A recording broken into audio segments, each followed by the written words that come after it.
If you're looking to upgrade your projects with wireless connectivity, this is how to get started with the ESP8266.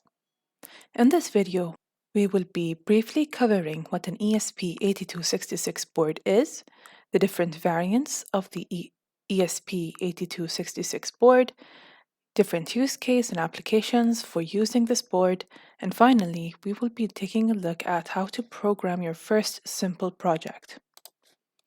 So let's get started. What is the ESP8266?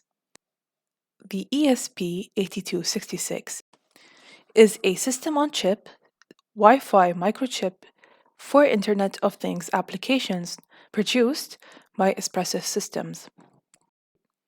Due to its affordability, small size, and compatibility with embedded devices, this board is widely utilized to provide Internet connectivity to different projects and is used in diverse Internet of Things devices. Despite being superseded by a more recent ESP32 microcontroller chip, this board or chip remains popular amongst hobbyists and IoT developers and manufacturers. This chip essentially enables microcontrollers to connect to the internet via Wi-Fi, and it comes in different formats. Let's briefly take a look at them. The first format is the ESP8266 chip itself. And this is the basic chip manufactured by Espressif, which comes unshielded and needs to be soldered onto a module. The second way you can find this is in the ESP8266 module. And these are surface mountable modules that contain the chip. The final format you can find the ESP8266 is the development boards. And these are the complete IoT MCU development boards that have the ESP8266 modules pre-installed.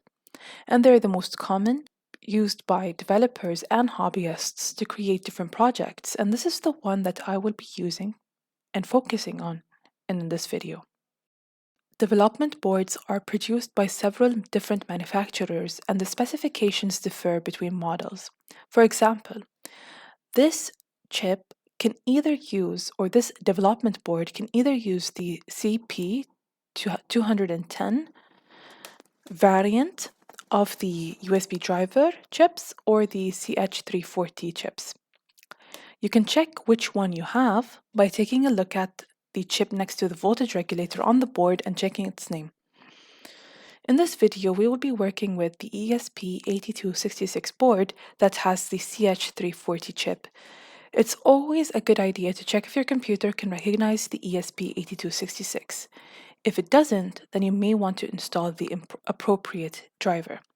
You'll find links in the description for articles explaining how to install either driver. Now that we've seen the different types of ESP8266 boards, let's briefly talk about the potential of ESP8266. With this board, you can create web applications or create web servers that display sensor readings from different sensors, or even control outputs of devices, just to name a few examples. And this chip is extremely important for any idea you have of a project related to the Internet of Things. The most widely used ESP8266 is the ESP8266 12E Node MCU kit. This video will visualize the pinout for this board. A pinout simply provides information on which pin corresponds to which general purpose input-output, or GPIO, and its features, so that you can know which GPIO to use for your specific application or project. If you get a different board, don't worry, you can find its pinout with a quick Google search. So first, let's talk about the power pins. Usually, all boards come with three power pins, and they are the 3 volts, the ground, and the VN pins. You can either use these pins to power the board, if you're not going to provide power through the micro USB port, or power other peripherals if you're powering the board with the USB port. As for GPIOs, The ESP has about 17 GPIOs, but not all are accessible, so you might need to check the pinout for more information. You can take a look at this pinout for reference. Now that we've briefly taken a look at what the ESP8266 is, the pinout, and what it can do, let's install the ESP8266 library onto our Arduino IDE, as we will be using this IDE to program our board. On your computer, open your Arduino IDE.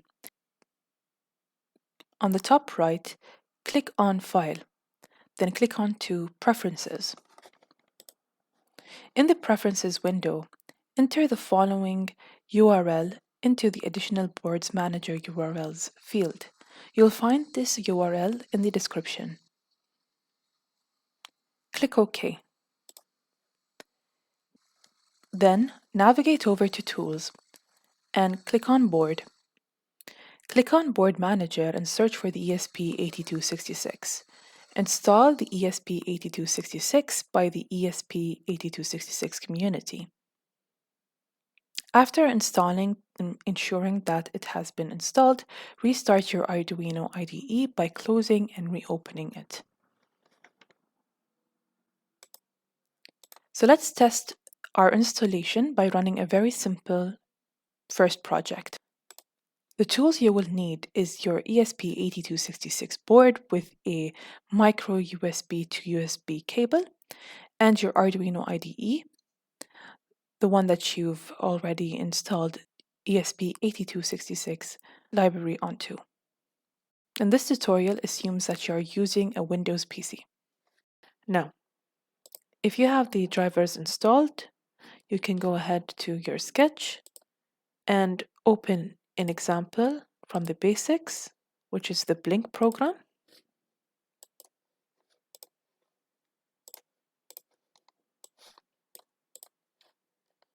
Make sure that you have used the appropriate boards from your installed boards. I'm going to be using the generic ESP8266 module. Then also make sure that you are connected to the appropriate port. I will be connecting to the 5th port. So I'm going to take a look at the ports now. And then just go ahead and upload your code. So first you will see that it's going to write until it's completed uploading. Then you will be able to see that the LED on your ESP8266 starts blinking.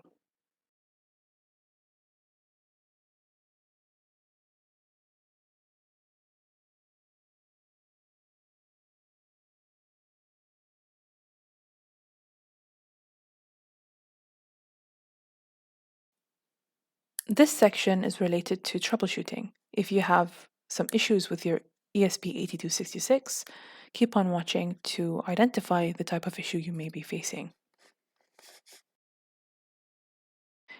If your computer is not recognizing your board, that means that there may be an issue with the USB driver. So you must install the appropriate driver for your chip. Most ESP boards, as we've mentioned, either use the CP210 drivers or the CH340 driver. So check the chip on your board to know which driver you are using, and then install the corresponding drivers. As I've mentioned in the beginning of this video, you will find the drivers in the description box below.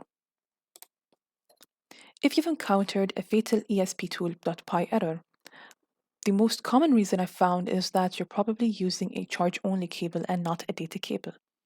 So ensure that you are using a USB to micro USB cable that is also a data cable, not a charge-only cable, so that you can flash the program into your ESP8266 boards appropriately. Thank you for watching this video, and if you found it useful, consider subscribing to my channel.